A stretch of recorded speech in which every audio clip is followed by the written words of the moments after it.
With 65% of jobs requiring a college degree, college has never been more important, but it's also never been more expensive. And as I found out, student loan debt is rising in the US, and the Biden administration is hoping to do something about it. DePaul sophomore Miriam Hanna was just 18 when she took out her first student loan. I was sitting there like really freaking out because I'm like, where am I going to get this money? Even after financial aid, working 2 jobs, commuting to campus, and putting half of her paychecks into savings, she'll still graduate with $80,000 in debt. No matter how much I work, it's like, it's never enough. It's like never going to be enough for me. Stacy Ramirez graduated in 2015 with her master's from Concordia University in suburban River Forest, but her loans won't be paid off until 2027. And when you graduate, you're like, okay, this is kind of doable, but then you realize, wow, this is $400 a month. And you're talking about having rent, some of us have families, and how do you keep paying for 400, 500, 600 plus a month? With how the economy is, realistically. Hanna and Ramirez's stories are all too familiar. That's because there are 44 million student loan borrowers in the United States. Together, they owe nearly $1.7 trillion in debt, a problem that DePaul economics professor Robert Callan says falls on both the government and universities. There has to be more concern by both government as far as controlling the funding, and number 2, by universities being sure they take the responsibility if they admit somebody to educate them, take responsibility, and make sure they're ready to be gainfully employed.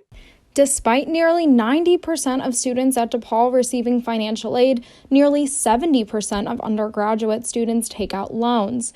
The average debt is $30,000 per student. Typically, all of our students are hoping that we can find them more money, or they have concerns over their costs and how they're going to be able to pay. For many, those concerns are turning to hope as Joe Biden enters the White House. He says he supports forgiving $10,000 in federal loans for each student through the CARES Act, but he's calling on Congress to get it done. The legislation passed by the Democratic House calls for immediate $10,000 forgiveness of student loans. It's holding people up. They're in real trouble. They're having to make choices between paying their student loan and paying their rent, those kinds of decisions. It should be done immediately. Those in favor of student loan forgiveness say it would not only help keep students out of debt, but would also stimulate the economy by putting an extra $200 to $300 in the pockets of millions of Americans every month. One survey found that because of debt concerns, over 20% of student loan borrowers delayed getting married, more than a quarter put off having kids, and over a third delayed buying a home. However, some economists say it's not the best form of stimulus. Those who have student debt, etc., if you, let's say, decrease it $10,000, are they going to go now and spend? Are they going to go and rent an apartment? Are they going to go to the bar now and say yeehaw? They still got other debt, and it's not going to create as economists would say, an economic multiplier effect that's going to be that great. But some just think it's the right thing to do. It's not fair to a lot of people to be paying this much for a college education.